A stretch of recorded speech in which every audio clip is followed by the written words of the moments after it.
Vendredi 20 mai, bienvenue depuis Mandelieu pour la dernière fois de la semaine. On a passé de bons moments ici, dans ce territoire des pays de l'Érins, puisque nous sommes ici tout au long de cette semaine avec ceux qui font bouger ce territoire. Et tout à l'heure, nous serons avec l'un des maires Oui, de ce le territoire, maire de d'ailleurs. Théoul-sur-Mer, c'est Georges Bottella qui sera avec nous. Alors on reviendra sur ses fonctions et puis on parlera aussi beaucoup environnement et on reviendra aussi sur le festival Rose Rosée qui débute aujourd'hui et qui vous attend donc à Théoul-sur-Mer tout le week-end.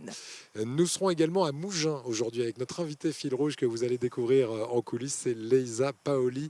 Elle sera là pour nous parler de son musée, ou en tout cas celui dont elle est la présidente et la directrice. C'est le musée d'art classique de Mougins, mais pas si classique que ça, ce musée, qui est assez unique parce qu'il mélange à peu près tous les styles, toutes les époques, pour que justement quand vous y entriez, eh bien, vous ne soyez pas focalisé sur l'époque qui vous plaît le plus. Vous allez avoir par exemple un objet d'Égypte antique qui va côtoyer un Andy Warhol. C'est assez particulier, mais c'est la volonté notamment du propriétaire anglais de ce musée qui a décidé d'ouvrir sa collection particulière au grand public. Et sachez-le, ce musée a obtenu un prix ex aequo il y a 3 ans à peine, ou 4 ans au maximum, avec le musée du Louvre à Paris pour être l'un des meilleurs musées de France. Alors on ira le visiter tout à l'heure avec Lisa, notre invitée. Ce sera juste après les titres de la rédaction. Exact. À tout de suite.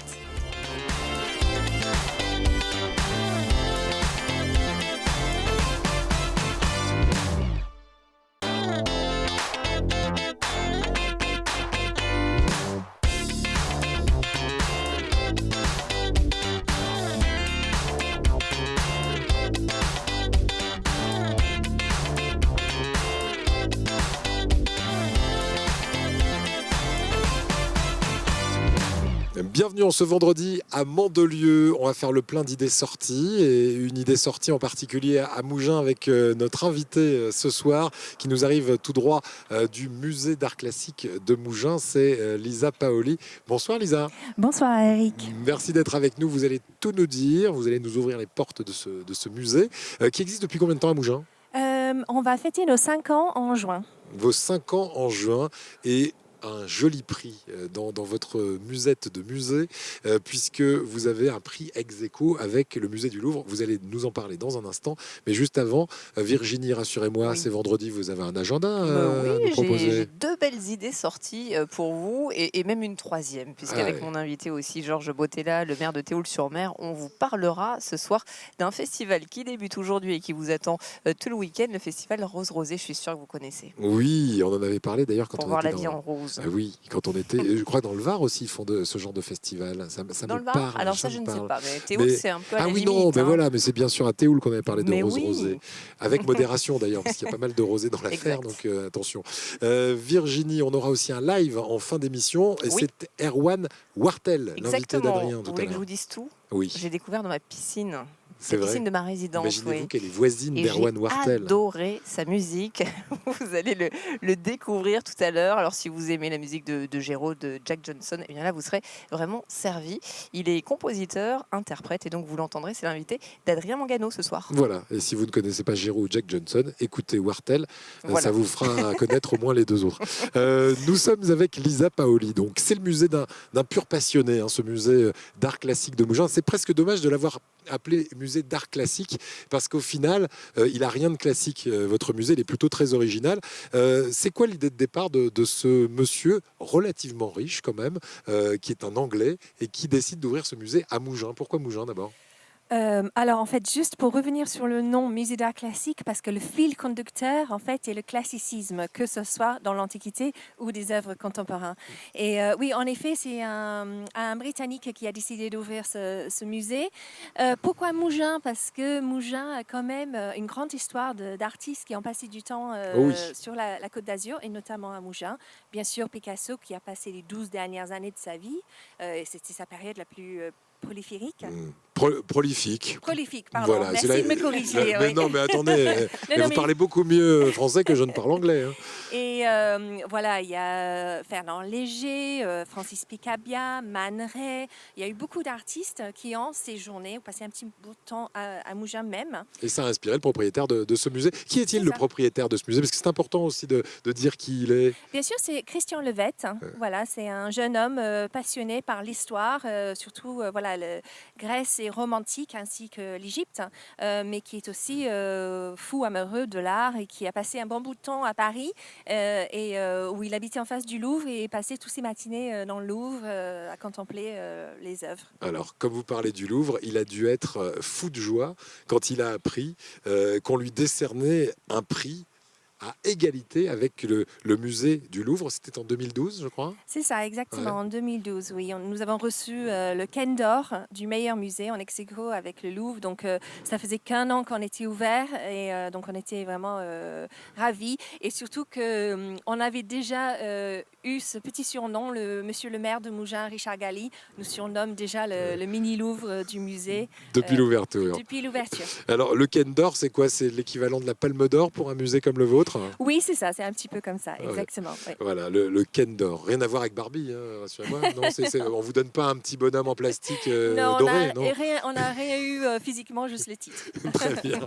Bon, on va regarder effectivement quelques images. Je vois que Sébastien Lyotard, notre réalisateur vénéré, nous en a montré quelques-unes. Tiens, on va pénétrer à l'intérieur de ce musée pour vous montrer tout l'éclectisme de ses collections. Et alors, l'idée géniale qu'il a eue, c'est de faire cohabiter toutes les époques. Je disais en préparant cette émission avec vous au téléphone, ça me fait penser au jardin à la française très structuré d'un côté et au jardin à l'anglaise.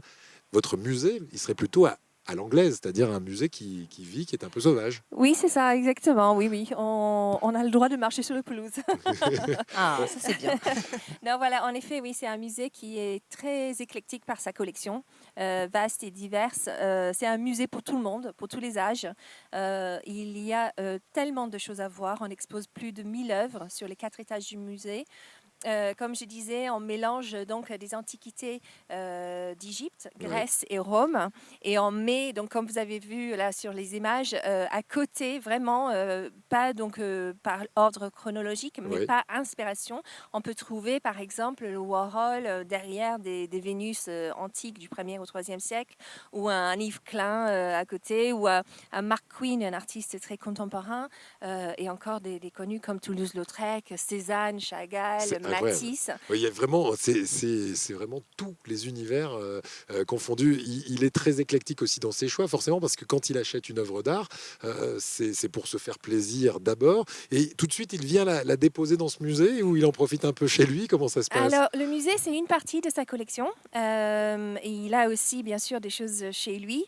Et donc, quand il fait des achats pour le musée, c'est toujours avec cette idée de classicisme Ouais. en tête. Donc, ses choix sont assez orientés. Voilà, on peut trouver, par exemple, un dessin en crayon de Matisse, Ouais. d'une buste de l'empereur Caracalla. Et à côté de ce dessin en crayon, il y a le buste de l'empereur Caracalla du 1er siècle après Jésus-Christ. Donc c'est formidable de voir ces deux choses côte à côte à des milléniums à part. Voilà, exactement. Et c'est vrai que c'est aussi pour celui qui d'habitude a ses préférences, va aller dans un musée plutôt qu'un autre. Voilà, c'est l'occasion de se faire plaisir et de découvrir. Virginie, avant d'aller plus loin dans ce musée, on va vous écouter attentivement comme chaque vendredi. L'agenda nous emmène où là cette semaine? Alors, on part tout d'abord à Antibes, au théâtre Antea, pour le tout nouveau spectacle de Gaspard Proust. Alors, il s'est fait désirer, mais ça y est, il revient enfin dans les habits neufs de son nouveau one-man show. C'est pendant 3 jours, 3 soirs pour être plus précise, vendredi, samedi et dimanche, et tout le week-end. Bref, qu'il s'installe Gaspard Proust à Antea. L'animal politique n'a rien perdu de son esprit frondeur. Les habitués de Salut les Terriens peuvent le vérifier tous les samedis soirs d'ailleurs, sous sa mèche aile de corbeau comme vous adorez Eric et son air réservé, il est toujours intraitable, perfectionniste. Ses textes sont maîtrisés à la virgule près. C'est un auteur aussi exigeant avec lui-même qu'intransigeant vis-à-vis de ses contemporains et de nos dirigeants. Autant dire que dans ce monde tel qu'il ne va pas, son répertoire n'est pas près de s'épuiser. On regarde tout de suite un extrait de la bande-annonce de son spectacle. Les gens d'autrefois étaient beaucoup plus brillants que les gens d'aujourd'hui. C'est pas réac que de dire ça. Et je le prouve. Sous Jules César, les esclaves parlaient latin. Trouvez une femme de ménage qui parle grec. Enfin, ça va encore arriver, ça, c'est dans les tuyaux, ça arrive. Hein, Eh bien, c'est déjà fini. On se disait, voilà. Combien de temps tu penses? Et ben, voilà, on a la réponse, c'est maintenant. Voilà. Gaspard Exact. Proust. Donc c'est ce soir à 20h30, demain soir à 20h30 également, et puis dimanche à 15h30 à Antea, donc à Antibes. Autre sortie. Oui, après des mois et des mois d'attente, ça y est, la date fatidique se rapproche enfin, le concert de Coldplay à Nice. Vous avez votre place, Ouh là là. Eric, hein. Non, j'ai pas besoin, parce Bon. que je les entends de chez moi quand Ah ils bah jouent. moi aussi, Ils alors sont d'un venus côté il y a comme de quelques l'autre, c'est années. vrai. Et un jour, je sors sur ma terrasse, j'habite très loin, j'habite à au moins 20 km du palais d'Ikea, et j'entendais une musique, je vais sur ma terrasse, et je me dis, laisse tomber, c'est Coldplay qui joue au palais d'Ikea. Alors je suis pas à 20 Ça km dépend à du vol vent, d'oiseau, en même temps, mais je pense que ouais. je suis bien à 7-8 km à vol d'oiseau, et on les entendait franchement bien. Bon, de toute façon, c'est complet. Hein. J'allais vous dire, c'est mardi prochain au stade Charles Herman. Chris Martin et ses 3 acolytes anglais étaient déjà venus, comme vous l'avez dit, Eric, en 2012. Et vous étiez 40 000 à venir les applaudir. Donc là, encore une fois, eh bien, c'est complet. Hein. La sortie de leur 7e album, c'était le 4 décembre. Et donc, c'était l'occasion de reprendre la route pour faire chanter les stades aux 4 coins du monde avec une seule et unique date en France. C'est ce mardi, donc le 24 mai, au stade Charles Herman. Voilà, Coldplay, donc c'est 50 000 spectateurs sur le stade Charles Herman à chaque fois, et ils font le plein, et ça ne se dément pas, ce succès. Si vous y allez, allez-y dès le matin, je pense. Oui. Voilà. Vous nous avez dit une 3e petite histoire. Non, c'est tout pour aujourd'hui. En fait, Oh non, on peut pas en gratter une la de sortie, je vous en parlerai avec mon invité Georges Bottella. C'est vrai. Il s'agit du festival Rose Rosée, et c'est vrai que c'est ce week-end aussi. À Théoul-sur-Mer, et encore une fois avec modération, parce que c'est le soleil commence à taper un petit peu aussi, et à Théoul-sur-Mer notamment. Nous sommes toujours, nous, depuis Cannes-Mandelieu, cet aéroport, avec quelqu'un qui nous arrive d'une des 5 communes de ce territoire que nous avons parcouru depuis lundi avec la grande émission. C'est Mougins, cette commune, et vous êtes Lisa Paoli, la directrice de ce musée d'art classique de Mougins. Alors, la collection permanente d'un côté, et puis il y a aussi les expositions éphémères. Donc en ce moment, c'est une exposition qui s'appelle Animal. C'est ça, exactement. Nous avons une exposition d'animal parce que c'est en fait des sculptures et statuettes antiques de la représentation des animaux dans l'Antiquité, justement.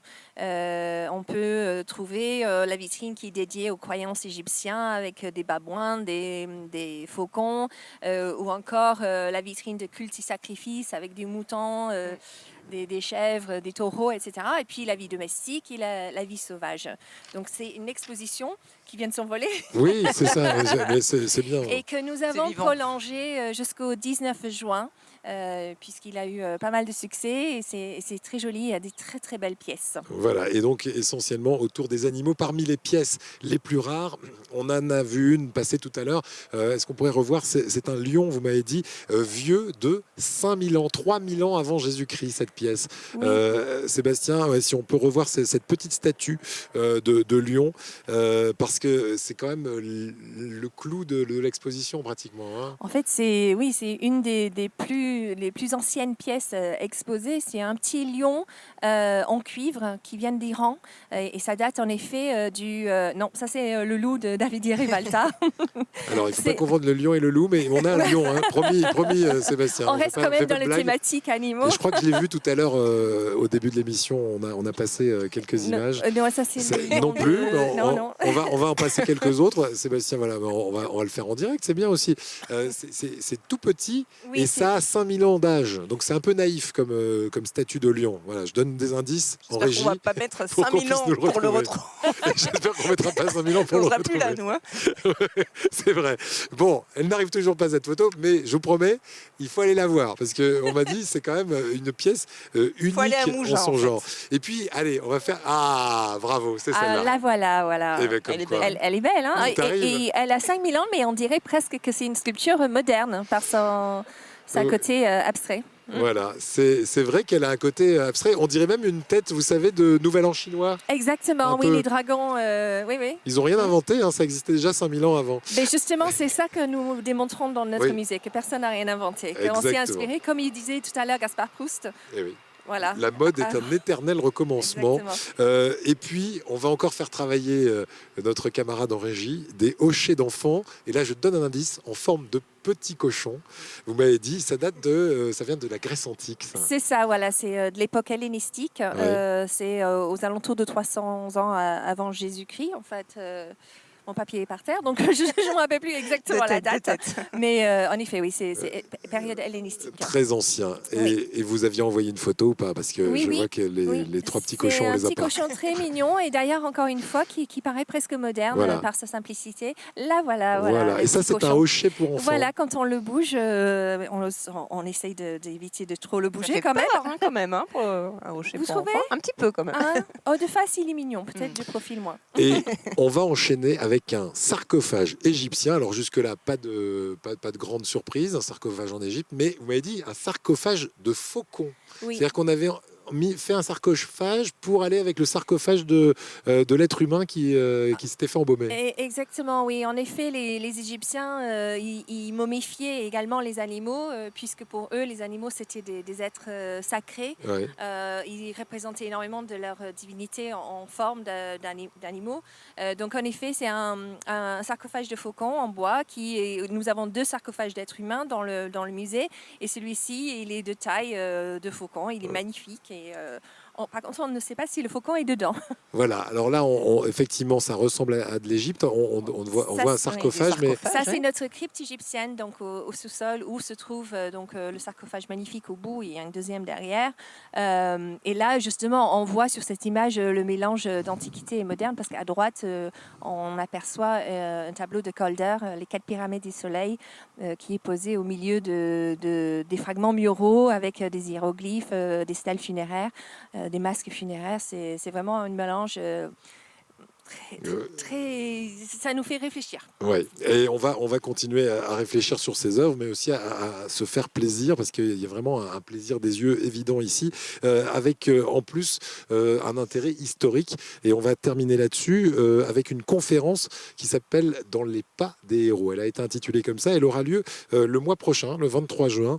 Et là, ce sont 3 musées qui ont uni leurs forces, le vôtre, mais également la Villa Kérylos à Beaulieu-sur-Mer pour la Grèce et le musée d'archéologie de Nice pour la Rome antique. Qu'est-ce qui va se passer le 23 juin à Mougins? Alors oui, vraiment, ça va être un événement chouette. C'est notre 3e collaboration entre les 3 musées. Et donc, on va être dans la place des Patriotes, dans le village de Mougins. Sur scène, il y aura une conférence à 3 voix. Donc, les trois structures, le MACM, le musée de Nice et la Villa Kérylos, comme vous l'avez dit. Chacun va présenter les histoires justement de nos guerriers, les héros du passé. Et toutes ces présentations vont être accompagnées par des troupes qui font des reconstitutions historiques. Oui. Donc, nous allons avoir sur scène avec les conférenciers, nous aurons des hoplites grecs, donc les soldats grecs, les soldats romains. Ah oui, ça va être vraiment très donc, vivant. Ça vous va le savez, comme conférence, ça hein. va être vivant, ça va être intéressant. Et puis, c'est quelque chose qui nous plaît à tous de savoir les histoires de ces surhumains. Voilà, les centurions grecs débarquent donc le 23 juin au soir sur la place des Patriotes, donc en plein air à Mougins. Ce sera à partir de quelle heure? Voilà, c'est à 18h30. L'entrée est libre et gratuite. Donc, nous vous attendons nombreux. Ça va être vraiment une soirée très intéressante et informative en même temps. Merci Virginie, je me Oui. tourne vers vous parce que vous avez rencontré pour le dernier soir de la semaine le maire de Théoul-sur-Mer. Oui, dernière invitée de cette semaine spéciale, eh bien c'est Georges Bottella, le maire de Théoul-sur-Mer, qui est aussi vice-président de la communauté d'agglomération des Pays de Lérins. On l'écoute tout de suite, il nous parle de son rôle et de ses fonctions. Donc, moi je suis vice-président, donc et on m'a donné la délégation, que j'ai repris de mon prédécesseur, concernant les moyens généraux. Moyens généraux, donc très important, puisque c'est la structure, c'est la moelle épinière de l'agglo, puisque ça concerne surtout donc tout le personnel et tout le fonctionnement de ce personnel. Donc je vous rappelle qu'on a quand même plus de presque 450 agents. Donc 300 agents qui sont donc délégués au Palmebus, donc à tout ce qui est lié au transport, et 118 agents qui font fonctionner donc cette grosse machine. En fait, ces 118 agents arrivent et on en aura de plus en plus parce que c'est la mutualisation des services. Donc c'est-à-dire une meilleure utilisation, on va dire, donc une meilleure mise à disposition des agents donc territoriaux des différentes communes, regroupés donc au sein de l'agglo pour avoir des missions encore plus efficaces, une qualité de service rendue surtout donc aux habitants de l'agglo. Alors ça regroupe 500 personnes, je crois, en tout. 450 pour l'instant, mais on va bientôt arriver à 500, effectivement. Donc on a avec la loi NOTRe donc depuis l'année dernière, donc où l'agglo donc a de plus en plus de compétences qui lui sont transférées. Et donc on a fait donc ensemble avec les autres maires de l'agglo donc un schéma de mutualisation et on essaye d'avoir le plus d'efficience possible donc du personnel de l'agglo. Alors quel type de métier concrètement on va trouver ? Déjà, il y a tout au niveau du personnel, la grosse majeure partie, donc c'est surtout le transport, puisque on n'a pas fait de DSP, on l'a repris en régie, mais ça, Richard Galli, le délégué au transport, vous en parlera mieux. Il nous en parlera aussi cette semaine. De sa compétence. Et après, nous avons donc tous les services administratifs.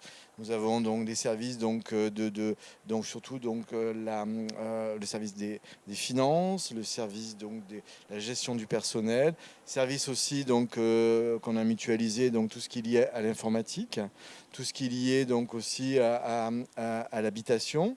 Donc on est en train de travailler sur le PLH. Bientôt on aura aussi la compétence donc des GEMAPI, donc liées aux catastrophes naturelles, notamment aux inondations.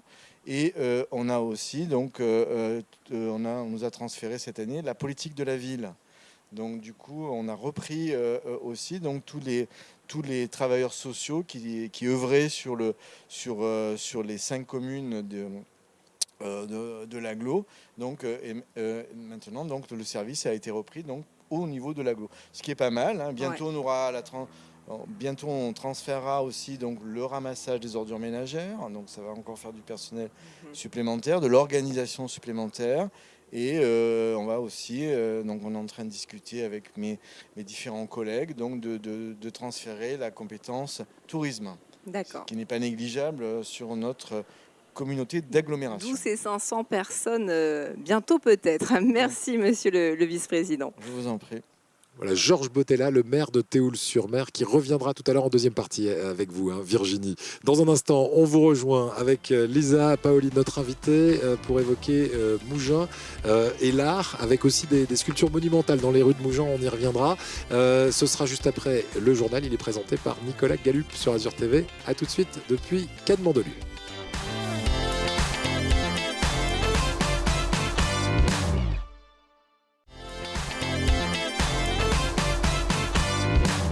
De retour pour la dernière fois de la semaine à Mandelieu pour la deuxième partie de cette grande émission du vendredi. Vendredi, nous vous donnons des idées de sortie et notamment une idée de sortie à Mougins puisque nous sommes dans ces Pays de Lérins avec Lisa. Lisa, c'est la directrice de ce musée d'art classique de Mougins, Lisa Paoli. Ça va bien depuis tout à l'heure ? Ah oui, merveilleusement bien. On est entre amis. Il nous manque plus que l'apéritif. Mais c'est vrai, Depuis le qu'est-ce que temps qu'on vous le faites, demande. Eric, depuis tout à Mais l'heure? oui, non, mais la production ne veut pas nous apporter un petit verre le vendredi, mais on va y Production, si travailler. tu nous regardes. En Oui. parlant de petits verres, on va aller à Théoul-sur-Mer avec vous. Vous êtes Virginie, impatient, Eric, je le sais. parce qu'il y a une belle manifestation très belle conviviale manifestation. qui va se dérouler ce week-end à Théoul. Oui, et ce que vous allez voir tout de suite avec le maire de Théoul-sur-Mer, Georges Bottella, qui est à l'honneur aujourd'hui dans la grande émission, c'est que c'est véritablement un amoureux de sa sa commune. Pour lui, Théoul-sur-Mer est un véritable poumon vert. On l'écoute. Non seulement le poumon vert avec ses belles porphyres rouges. Donc effectivement, c'est l'environnement à Théoul est prédominant. Nous avons 1000 hectares de communes, pratiquement 900 hectares classés. Donc le massif de l'Estérel extraordinaire. C'est non seulement le poumon vert, c'est surtout le paradis, un des paradis de cet agglo qui est merveilleuse aussi. Plein de couleurs, c'est vrai. On a parlé donc du vert, il y a beaucoup de rouge et de bleu également. Du bleu avec la mer de l'Érins, du rouge avec les porphyres de l'Estérel, donc un mariage de couleurs exceptionnel et une préservation de l'environnement, d'où ce vert avec notamment plus de 900 hectares de parc départemental de l'Estérel, dont le parc départemental de la Pointe de l'Aiguille, magnifique, un havre de paix. Si le paradis devait exister, Ce sera à Théoul pour vous, hein, voilà. Et alors en plus, vous venez de refaire toutes les plages à Théoul-sur-Mer. Exactement. Donc on a conformément au décret de la loi littorale, la loi littorale et à ces décrets d'application, on a remis en concession toutes les plages, ce qui nous a permis non seulement d'être en conformité avec les nouveaux règlements de l'État, mais surtout d'avoir un dynamisme exceptionnel avec des plages vraiment avec une architecture respectant l'environnement. C'est du montable démontable. Du montable démontable. Mais on arrive à faire de très belles choses donc avec des nouveaux matériaux.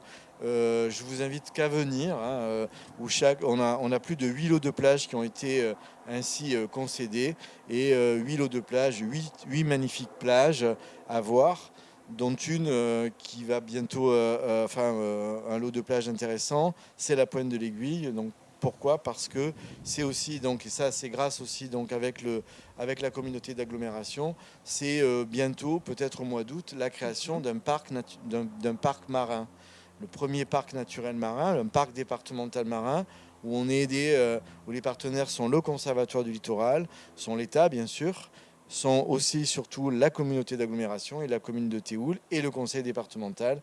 Donc on va créer un parc naturel marin de 370 hectares qui va englober tout le littoral de la commune. Je pense qu'au niveau de la préservation du site et de la valorisation du site, que ce soit au niveau touristique et économique, c'est extraordinaire. Alors justement, monsieur le maire, est-ce que vous n'êtes pas parfois un petit peu victime de votre succès ? Parce que l'été, il faut faire face à un afflux de touristes très très important à Théoul. On a l'habitude de gérer. Je pense que c'est à nous de réfléchir. Là, c'est l'intercommunalité qui doit réfléchir à des nouveaux modes de transport. J'ai demandé à la région j'ai fait un dossier à la région et au nouveau président de la région pour pouvoir transférer la gare de Théoul-sur-Mer plus au centre-ville. Bon, après, ça ne va pas se faire tout de suite.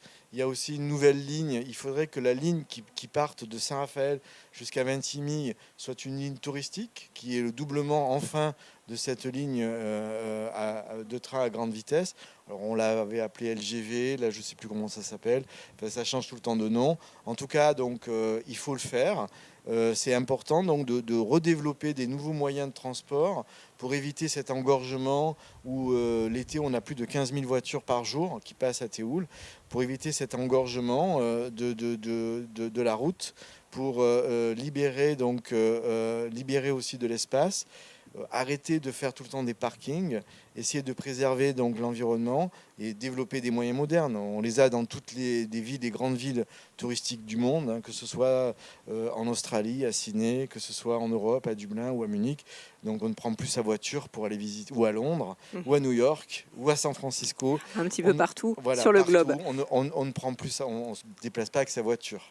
Voilà, Rosée ce week-end à Théoul-sur-Mer. On vous retrouve dans un instant avec le maire de Théoul, Virginie. Juste avant, on va faire un saut en direction de notre Rémi Molinari, qui a pratiquement Il terminé. s'active. Hein. Oh là là, il vous a fait un dessin. Alors il met tout le monde en brun, c'est normal, parce que c'est du fusain, hein, son crayon là. Ça va, ça vous convient? Ou sinon vous pouvez faire des réclamations, Lisa, c'est le moment. Allez-y. S'il peut m'enlever un peu les joues, ça sera bien. Voilà. Mais Est-ce dans qu'on la peut- vraie vie. Voilà. Est-ce qu'on peut creuser les joues, Molinari, s'il vous plaît, hein, on va faire ça. On creuse un peu les joues. Nous, eh bien, on va terminer avec vous, Lisa, et deux petites anecdotes qui se sont passées à l'intérieur du musée, vous m'avez dit. Deux visiteurs d'abord qui se disputent au sujet des œuvres du musée. Qu'est-ce qui se passe? Voilà, je vois une couple assez agitée devant un œuvre. Donc, comme j'étais dans le musée, j'ai proposé si je pouvais aider, apporter peut-être une solution à leur débat. Et en fait, ils étaient en train de se disputer parce que madame pensait que tout était faux. Et monsieur, il disait non, non, mais tu comprends rien, C'est c'est des vrai. vraies antiquités. Et des donc, vraies du œuvres. coup, voilà, c'était assez drôle et assez étonnant. Et c'est vrai qu'à partir de ce moment-là, j'ai dit aux hôtesses d'accueil de bien annoncer que tous Tout qui est dans était le vrai. musée et des pièces originales. Eh oui, parce qu'on a vraiment Original. tous les auteurs, hein, des Matisse, des Picasso, du Warhol, enfin tout ça, et tout ça c'est vrai. Et puis, autre anecdote, le propriétaire du musée, qui est dans son musée, et il est un peu interloqué. Qu'est-ce qui se passe ce jour-là? En fait, le propriétaire dans son musée, il est comme un enfant dans un magasin de jouets. Il adore et puis il aime bien montrer ça à ses amis. Donc, il parlait, il faisait une visite guidée à ses amis. Et il y a un couple de visiteurs qui s'approche de lui en disant « Mais monsieur, s'il vous plaît, parlez un petit peu moins fort. Vous êtes dans un musée, on dirait que vous êtes chez vous. » J'étais à l'accueil quand ces deux personnes sont sorties et ils m'ont dit « Oui, il y a un monsieur qui, franchement, il nous a embêtés. Et on dirait qu'il est chez lui. » Et j'ai dit, il est chez lui. Et là, le couple, ils se sont décomposés devant mes yeux. Et donc, comme ils étaient mal, je les ai amenés pour le présenter. Et ils ont donné leurs excuses. Et puis, le propriétaire a dit, non, non, non, mais bien sûr, c'est vous qui avez raison. Je parlais trop fort. Voilà. Voilà, ça c'est la classe anglaise pure de ce directeur, enfin de ce patron de musée, en tout cas de ce propriétaire, hein, puisque la directrice, c'est vous, Lisa Paoli, de ce musée d'art classique de Mougins, qui est ouvert tous les jours. Tous les jours de 10h à 18h. Et à partir du 21 juin jusqu'à 20h, donc 10h, 20h. Donc, vous pouvez venir après la plage ou avant d'aller dîner dans le village de Bonne Mougins. idée, bonne idée. Voilà. voilà. C'est une balade qui, en tout cas, sera enrichissante pour toute la famille. On y vient avec les enfants s'ennuient pas. Ah, les enfants, ils adorent. Ouais. Au dernier étage, les petits garçons, ils adorent. Nous avons la plus grande collection privée au monde de casques et d'armures gréco-romains. Alors, de voir tous ces casques et ces épées, ces boucliers, les enfants sont ravis. Et aussi, ils aiment bien la crypte égyptienne qui fait un petit peu peur. Et ils se posent la question s'il y a la momie à l'intérieur du sarcophage. Elle est Est-ce dedans. qu'elle va sortir? Elle y est, la Ah, momie. j'ai pas le droit de dire Oh ça. là là, le mystère, on vous laisse planer le mystère. Dans un instant, on retourne à Théoul-sur-Mer, mais juste avant, eh bien, nous allons vous faire découvrir, puisque nous sommes ici sur un terrain d'aviation, une boutique pour tous les amoureux d'aéromodélisme, entre autres. Mais ça peut être aussi des avions, mais des drones ou encore des bateaux, des voitures plus vraies que nature, en modèle réduit. C'est Ilan Dehaye qui est allé passer un coup de caméra à RC Aéro Passion, fabricant de modélisme. Regardez.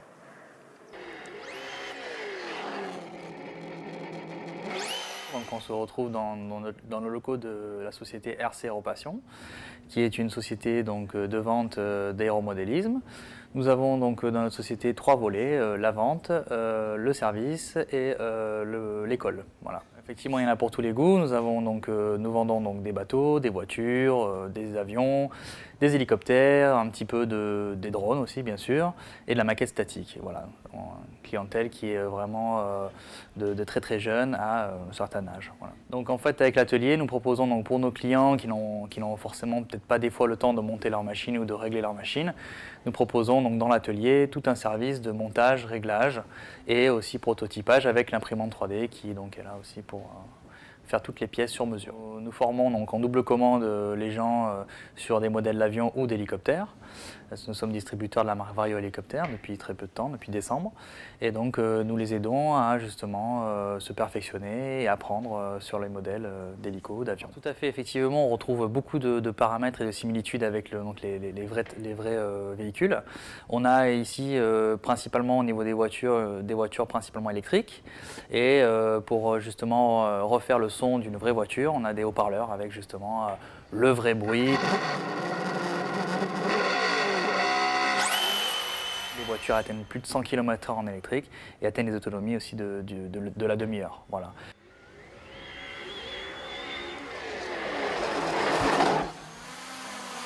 Concernant les drones, effectivement, c'est des drones qui sont donc avec des caméras. On fait des courses, parce qu'on met après des lunettes pour faire ce qu'on appelle du FPV, du First Personal View, qui est donc en fait de l'immersion totale, dont on vous fera une petite démonstration. Alors, donc, les prochains projets, nous avons beaucoup de modèles en construction, que ce soit du jet ou d'hélicoptère. Et donc, nous allons continuer un petit peu à nous agrandir. Nous avons une partie atelier qui arrive encore plus grande et tout le stock de la grande marque Vario Hélicoptère qui arrive aussi. Voilà. L'aéromodélisme avec RC Aéropassion et ces modèles réduits qu'ils fabriquent et qu'ils aussi apprennent à leurs acheteurs, c'est-à-dire qu'on peut aller prendre des cours de pilotage avec cette maison RC Aéropassion. Nous, on va se quitter, mais sans avoir parlé d'une exposition à ciel ouvert à Mougins. On avait dit un mot dans la semaine, Virginie, avec l'un de vos invités. C'est Mougins Monumental. Vous y avez pris part à cette exposition? Oui, nous travaillons en collaboration très étroite avec le département culturel de Mougins. Et donc, on a travaillé avec eux pour monter cette exposition Mougins Monumental, qui est des sculptures dans les ruelles du village. C'est un vrai parcours artistique. À voir depuis quelques semaines et jusqu'au 29 mai. Voilà, jusqu'au 29 mai, vous avez encore une toute petite dizaine de jours. Merci Lisa Paoli. Dans un instant, le live de la semaine sur la grande émission. On va aussi découvrir votre dessin, celui qui a fait de vous Molinari. Mais juste avant, suite et fin de votre entretien avec Monsieur Bottella, le maire de Théoul-sur-Mer, Virginie. Oui, et vice-président également de la communauté d'agglomération des Pays de l'Érins. Alors, avec cet emploi du temps très chargé, a-t-il encore le temps d'exercer son métier de médecin et quelles sont ses autres passions? Eh bien, c'est la dernière question que nous lui avons posée. Je suis gériatre, mais je suis aussi de la médecine générale. Bien sûr, c'est mon métier. J'ai une formation scientifique. Bon, c'est bien. Je pense que il faut garder le contact avec son métier. Bon, de toute façon, j'en ai besoin. Si j'avais voulu faire que de la politique, j'aurais pas fait une fac de médecine, mais l'ENA ou Sciences Po, comme certains. Mais non, moi, mon choix s'est porté sur ce métier. Je l'adore. Maintenant, c'est un métier de contact, tout comme est le métier effectivement de maire, puisque c'est un métier de proximité et de contact. Alors, chose qu'on sait moins de vous, monsieur le maire, c'est que vous êtes également œnologue. Oui, tout à fait. À une époque, je voulais reprendre un domaine viticole, donc j'avais fait une formation à Bordeaux, à la faculté d'œnologie. J'ai aussi un Master of Wine, donc ce qui m'a permis de voyager dans le monde au travers du vin, ce qui est pas négligeable. Et dans ce biais-là, donc à Théoul, nous avons pu monter 2 manifestations qui commence à prendre de l'importance. Une qui est aujourd'hui. Qui débute aujourd'hui, en plus, voilà, Rose Rosée. Rose Rosée. J'invite tout le monde à venir déguster donc, les rosés de Provence ou de différentes régions de France. C'est jusqu'à dimanche soir. Jusqu'à dimanche soir. Alors ça se passe où exactement? Alors, et qu'est-ce qui est prévu? Alors c'est dans tout le village. Donc c'est une manifestation conviviale. Avec le rose, une couleur douce, une couleur agréable. D'ailleurs, vous m'avez dit aussi en préparant cette interview, à Théoul, on voit la vie en rose. Voilà, on voit la vie en rose, comme l'avait fait Jean Sablon, parce que je vous rappelle que Jean Sablon a une esplanade à Théoul, il a habité pendant plus de 30 ans à Théoul. Et là, on est aussi, et je vous invite aussi à venir, donc dans la manifestation, donc nous avons fait une exposition de photos cette année, donc d'Édith Piaf, dont c'est le centenaire de sa disparition. Et le dernier photographe donc, qu'il a suivi dans ces dernières années de sa carrière donc, nous expose ses photos et c'est magnifique. Édith Piaf, donc La vie en rose. Allez, bon festival Rose Rosée à Théoul à tous, avec modération, toujours. On le rappelle, et c'est important. Virginie, c'est jusqu'à dimanche soir en tout cas. Dans un instant, la musique avec Erwan Wartel. Mais pas juste avant, hein. on va découvrir le dessin de Rémi Molinari.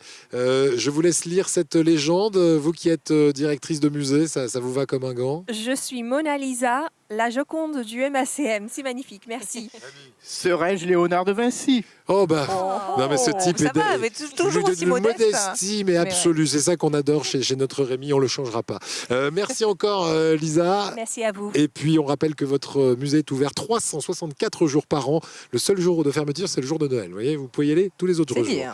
Bon, on va se quitter en musique avec l'invité d'Adrien Mangano tout de suite. Et puis on se dit rendez-vous la semaine prochaine. On sera du côté de Cagnes-sur-Mer à Polygone Riviera. On vous souhaite un excellent week-end. À Bon lundi. week-end, Erwan Wartel, pour se C'est quitter maintenant. aux côtés d'Adrien Mangano.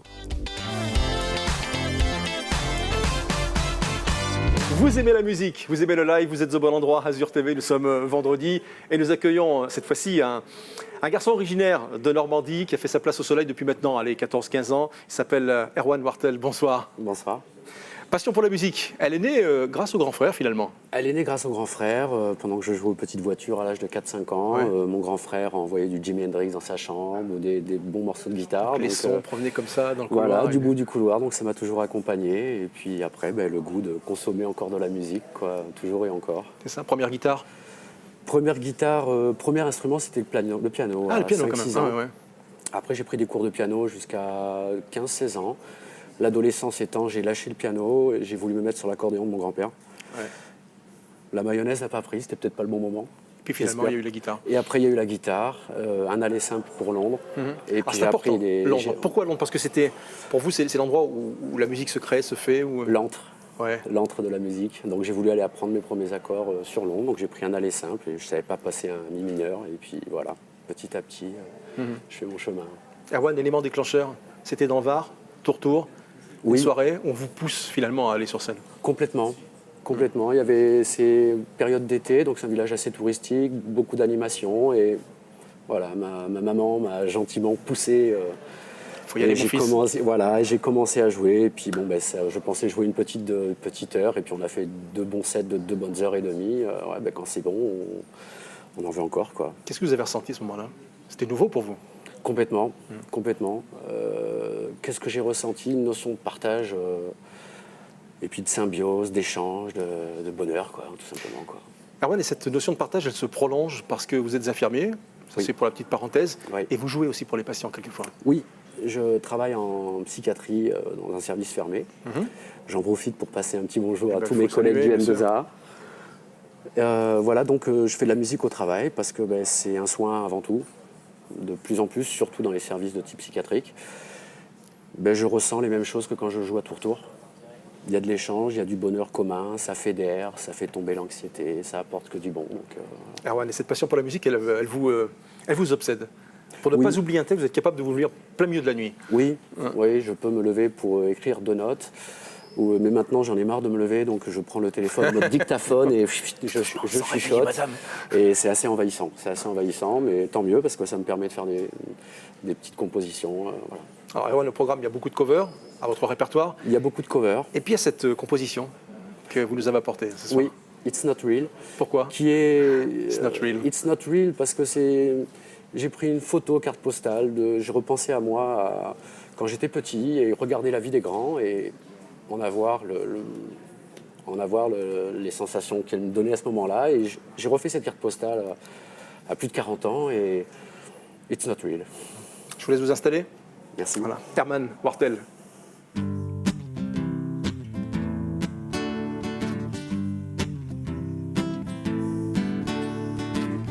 How long to keep this way? I feel so burdened every day. So much better, his taste is higher. Just like heaven, I'm so a dreamer.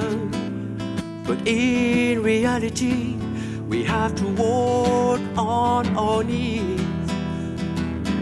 For a life with a smiling face to see. But in reality, we have to walk on our knees. For a life with a smiling face to see.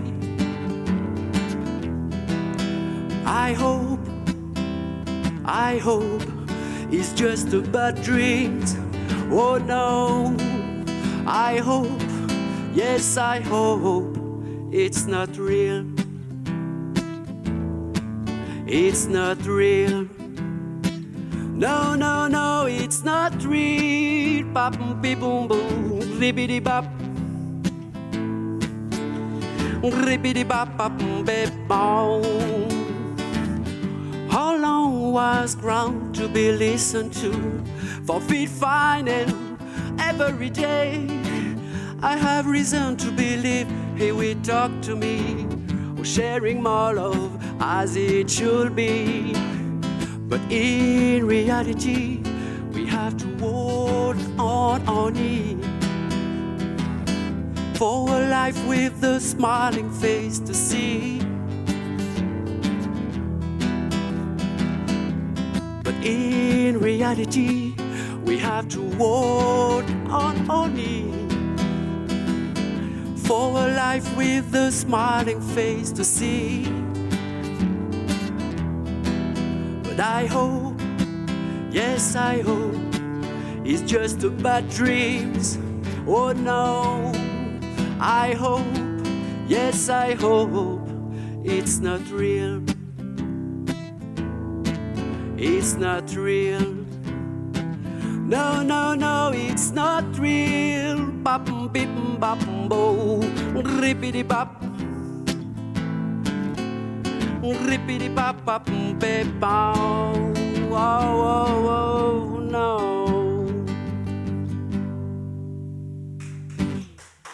Merci.